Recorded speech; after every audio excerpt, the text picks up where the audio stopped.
สวัสดีครับในวันนี้เราจะมาพูดถึงประเด็นข้อกฎหมายในเรื่องอายุความในคดีอาญากรณีความผิดอันยอมความได้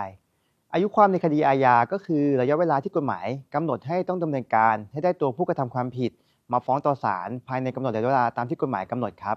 ความผิดอันยอมความได้ก็คือความผิดที่ผู้เสียหายสามารถเลือกที่จะดำเนินคดีกับผู้กระทำความผิดหรือไม่ก็ได้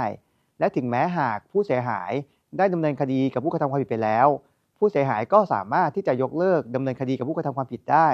โดยการถอนคำร้องทุกข์ถอนฟ้องหรือยอมความครับความผิดใดบ้างจะเป็นความผิดอันยอมความได้กฎหมายจะบัญญัติไว้โดยชัดเจนครับยกตัวอย่างเช่นความผิดฐานฉ้อโกงยกเว้นฉ้อโกงประชาชนความผิดฐานยักยอกความผิดฐานโกงเจ้าหนี้หรือความผิดฐานหมิ่นประมาทเป็นต้นครับประมวลกฎหมายอาญามาตรา 96 ได้กำหนดเกี่ยวกับอายุความในกรณีความผิดอันยอมความได้ไว้เป็นการเฉพาะเจาะจงว่าภายใต้บังคับมาตรา 95 ในกรณีความผิดอันยอมความได้ถ้าผู้เสียหายมิได้ร้องทุกข์ภายใน3เดือนนับแต่วันที่รู้เรื่องความผิดและรู้ตัวผู้กระทำความผิดคดีเป็นอันขาดอายุความข้อสังเกตเกี่ยวกับมาตรานี้นะครับการร้องทุกข์ตามมาตรานี้ต้องเป็นการร้องทุกข์โดยมีวัตถุประสงค์เพื่อให้เจ้าพนักงานดำเนินคดีกับผู้กระทำความผิดให้ได้รับโทษตามกฎหมายหากเป็นการร้องทุกข์ไว้เป็นพยานหลักฐานจะไม่ถือว่าเป็นการร้องทุกข์ตามมาตรานี้ครับการรู้ตัวผู้กระทำความผิดก็คือการรู้ว่าบุคคลใดเป็นผู้กระทำความผิดโดยเพียงรู้แค่รูปพรรณสันฐานของผู้กระทำความผิดก็ถือว่าเป็นการรู้ตัวผู้กระทำความผิดตามมาตรานี้แล้วครับยกตัวอย่างเช่นกรณีความผิดฐานยักยอกองค์ประกอบความผิดก็คือมีการครอบครองทรัพย์ของผู้อื่นแล้วเบียดบังเอาทรัพย์นั้นเป็นของตนเองโดยทุจริตเช่นถ้าเรานำรถยนต์ของเราไปซ่อมกับนายเอเมื่อวันที่1 มกราคมต่อมาวันที่10 กุมภาพันธ์เราไปรับรถยนต์ของเราคืนแต่ปรากฏว่านายเอ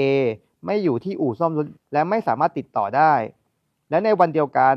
เราได้ทำการตรวจสอบภาพจากกล้องวงจรปิดพบว่านายเอได้ขับรถยนต์ของเราหลบหนีไปตั้งแต่วันที่7 กุมภาพันธ์แล้วถึงแม้ว่าเหตุการณ์กระทำความผิดยักยอกจะเกิดขึ้นในวันที่7 กุมภาพันธ์แต่กรณีดังกล่าวย่อมถือว่าเรารู้เรื่องความผิดก็คือทราบว่ามีการยักยอกรถยนต์ของเราเกิดขึ้นและรู้ตัวผู้กระทำความผิดว่าคือนายเอในวันที่10 กุมภาพันธ์ดังนั้นกำหนดอายุความร้องทุกข์3 เดือนจึงเริ่มนับตั้งแต่วันที่10 กุมภาพันธ์ซึ่งเป็นวันที่เรารู้เรื่องความผิดและรู้ตัวผู้กระทำความผิดนั่นเองครับอย่างไรก็ตามเนื่องจากประมวลกฎหมายอาญามาตรา 96 อยู่ภายใต้บังคับของประมวลกฎหมายอาญามาตรา 95 ดังนั้นหากท่านต้องการจะดำเนินคดีอาญากับผู้กระทำความผิดในความผิดอันยอมความได้นอกจากท่านจะต้องร้องทุกข์ภายในกำหนด3 เดือนนับแต่วันที่รู้เรื่องความผิดและรู้ตัวผู้กระทำความผิดตามประมวลกฎหมายอาญามาตรา 96 แล้วท่านยังต้องดำเนินการให้ได้ตัวผู้กระทำความผิดมาฟ้องต่อศาลภายในกำหนดระยะเวลาตามประมวลกฎหมายอาญามาตรา 95 ด้วยครับหากท่านมีปัญหาไม่ได้รับความเป็นธรรมในข้อกฎหมายหรือต้องการได้รับคำปรึกษาทางข้อกฎหมายท่านสามารถโทรติดต่อมาที่สายด่วนของสำนักงานอัยการสูงสุดได้ที่เบอร์ 1157 สวัสดีครับ